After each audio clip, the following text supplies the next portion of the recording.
BRS అధినేత మాజీ CM KCR పై CM Revanth Reddy శుక్రవారం జడ్జర్ల సభ వేదికపై నుంచి నిప్పులు చెరిగారు. నీ 10 ఏళ్ల పాలన, నా 2.5 ఏళ్ల పాలనపై చర్చకు సిద్ధమా అంటూ కేసీఆర్ కు సీఎం రేవంత్ రెడ్డి సవాల్ విసిరారు.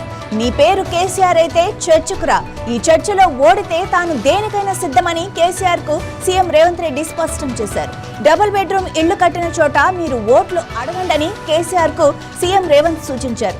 ఇందిరమ్మ ఇళ్లు కట్టిన దగ్గర మేం ఓట్లు అడుగుతామన్నారు. మీకు డిపాజిట్లు వస్తే నా పేరు మార్చుకుంటానని సీఎం రేవంత్ రెడ్డి కుండబద్దలు కొట్టారు.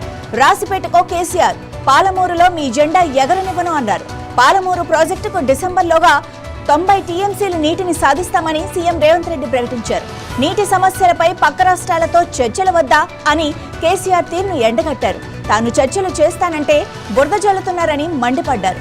ఏపీతో చర్చలు జరుపుతామని ఈ సందర్భంగా సీఎం రేవంత్ రెడ్డి స్పష్టం చేశారు.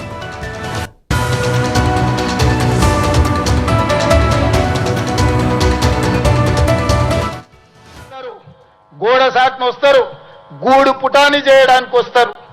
పాలమూరు జిల్లా బిడ్డలు అప్రమత్తంగా ఉండాలి. మన దగ్గర ఉన్న బిడ్డలు కూడా, మనోళ్ళు కూడా సోయలేక దొంగలకు సద్దులు మోసేటోళ్ళు కొందరు ఉంటారు. ప్రతి ఊర్లో ఓడు ఉంటాడు.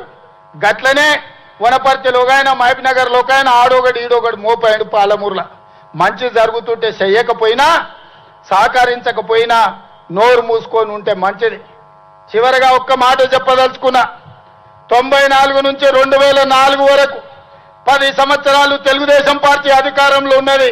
2 సార్లు ముఖ్యమంత్రి టీడీపీ లైన్. 2004 నుంచి 2014 వరకు కాంగ్రెస్ పార్టీ అధికారంలో ఉన్నది. 10 సంవత్సరాలు 2 సార్లు కాంగ్రెస్ పార్టీ ముఖ్యమంత్రి అయిన. 2014 నుంచి 2024 వరకు బీఆర్ఎస్ ఉన్నది. 2 సార్లు చంద్రశేఖరరావు ముఖ్యమంత్రి అయిన. నేను ఇవాళ ఈ పాలమూరు గడ్డ మీద నుంచి నేను చెప్పదలుచుకున్నా. 2024 నుంచి 2034 వరకు కాంగ్రెస్ పార్టీ 10 ఏళ్ళు 2 సార్లు ముఖ్యమంత్రిగా ఉంటాం. ఇదే నా సవాల్ చంద్రశేఖరరావు. శాతనైతే రా చూసుకుందాం. 2029 ఎన్నికల్లో నీ సంగతి తేలుస్తా. రెండోసారి కాంగ్రెస్ పార్టీని అధికారంలోకి తీసుకొస్తాం. ఈ వెనకబడ్డ పాలమూరు జిల్లాను దేశానికే ఆదర్శమైన జిల్లాగా అభివృద్ధి చేసే బాధ్యత నేను తీసుకుంటా. జిల్లా ప్రజలారా, మీరిచ్చిన ఆశీర్వాదం, మీరిచ్చిన ధైర్యం, ఎవరితోనైనా కొట్లాడతా. గల్లీలో ఉన్న కేడీ అయినా, ఢిల్లీలో ఉన్న మోడీ అయినా, మీరు అండగా నిలబడి మీరు ఇచ్చిన గుండె ధైర్యంతో ఎవరితోనైనా కొట్లాడతా.